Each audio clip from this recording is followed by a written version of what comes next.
Dear student, आज हम discuss करेंगे चैप्टर 16 प्रोबेबिलिटी। आइए सबसे पहले देखें कि प्रोबेबिलिटी होता क्या है। Probability is a concept which numerically measure the degree of certainty of the occurrence of event.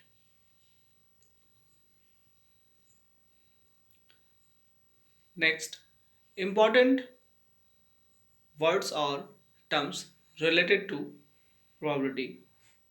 First, experiment, an operation which can be produce some well-defined outcomes. Well-defined outcomes means the outcomes should not vary from person to person, place to place.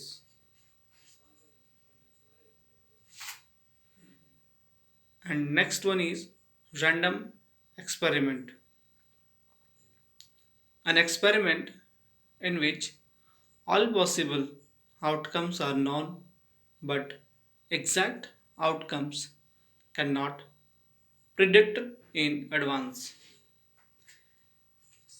सबसे पहले probability क्या है, तो किसी भी घटना की numerical measurement, जैसे कल इंडिया मैच जीतेगा या नहीं जीतेगा, उसकी न्यूमेरिकल परसेंटेज, जैसे हमें लगता है 50% चांस कि इंडिया जीतेगा, तो इसकी प्रोबेबिलिटी हो जाएगी 50/100, जो कि 1/2। एक्सपेरिमेंट क्या है कि एक ऐसा ऑपरेशन जिसमें उसकी आउटकम्स वेल डिफाइंड होने चाहिए। वेल डिफाइंड से हमारा मतलब है कि उसकी जो भी आउटकम हम लिखेंगे वो एक पर्सन और दूसरे पर्सन में वेरी नहीं करे। नेक्स्ट हमारा है रैंडम एक्सपेरिमेंट, जिसमें आउटकम्स जितने भी आएंगे वो हमें मालूम होगा, बट हम एग्जैक्ट प्रिडिक्ट नहीं कर पाएंगे एडवांस में। जैसे अगर हम एक डाई ड्रॉ करते हैं, डाइस, सो हमें पता है डाइस के अंदर 1 2 3 4 5 6 ये टोटल 6 आउटकम्स होते हैं, पर हम ये प्रिडिक्ट नहीं कर पाएंगे कि अगर हम ड्रॉ करते हैं तो उसमें कौन सा एग्जैक्ट आउटकम्स आएगा।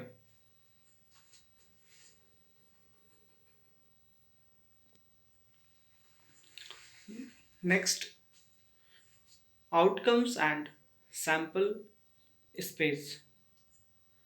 Outcome means a possible result of a random experiment।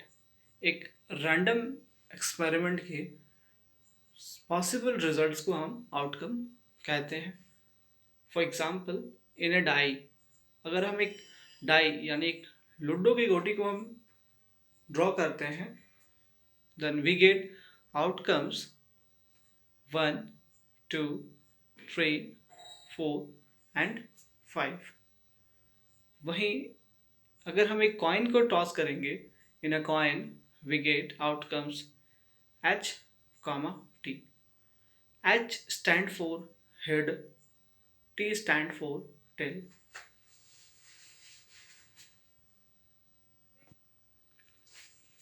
Next is sample space, the set of all possible outcomes of a random experiment। It is denoted by symbol S। Sample space क्या है कि the collection, जितने भी random experiment में जितने भी possible outcomes आएंगे उनके सेट को हम सैम्पल स्पेस कहते हैं, और इसे हम डिनोट करते हैं सिंबल एस से। For example, in a die the sample space S is set of 1, 2, 3, 4, 5, 6। In tossed of 2 coin, जब हम दो कॉइन को टॉस करेंगे, then sample space is set of H H comma H comma T comma T comma H and T T. Now we have a diagram. If जब हम दो coin toss करेंगे तो डायग्राम के थ्रू हम इस को समझ सकते हैं. एक कॉइन में आउटकम्स एच और टी हो सकता था. फिर हम सेकेंड कॉइन टॉस करेंगे तो एच के साथ फिर से एच हो सकता है या तो टी हो सकता था, और सेकेंड टी के साथ भी टी या तो एच हो सकता था. फिर इसको हम मर्ज करके लिखना चाहें तो एच एच फिर H T T H and T T. So मेरे पास चार आउटकम्स होंगे. Question, describe the sample space of the following experiment. Question number 1. A coin is tossed 3 times. A coin is tossed 4 times. Solution 1. A coin is tossed 3 times. When we toss first time, we get head and tail. जब हम एक बार हम toss करेंगे सो हमें मिलेगा H, फिर T यानी tell. फिर हम उसके बिहाफ पे सेकेंड एक्सपेरिमेंट करेंगे तो हमें मिल सकता था फिर से हेड टेल या हेड टेल. नेक्स्ट जब हम तीसरी बार ड्रॉ करेंगे तो तीन आउटकम्स होंगे, head tail head tail head tail. कुछ एंड इस तरह से हम जब तीन बार टॉस करेंगे तो हमारे पास आउटकम्स होगा हेड हेड हेड, तीन हेड, फिर हेड हेड टेल. कुछ इस तरह से जाएंगे, पहले हेड हेड हेड हेड फिर हेड हेड टेल. नेक्स्ट लिखेंगे हेड टेल फिर हेड फिर हेड टेल टेल. हेड से रिलेटेड हम इसको लिखने के बाद फिर टेल पे आएंगे T H H, next T H T, फिर next T T H T T T.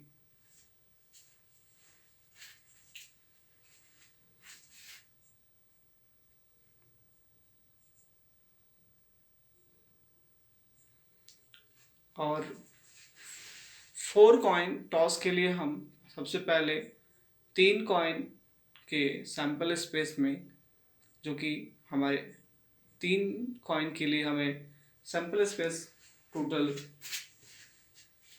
1 2 3 4 5 6 7 8 total 8 outcomes हैं.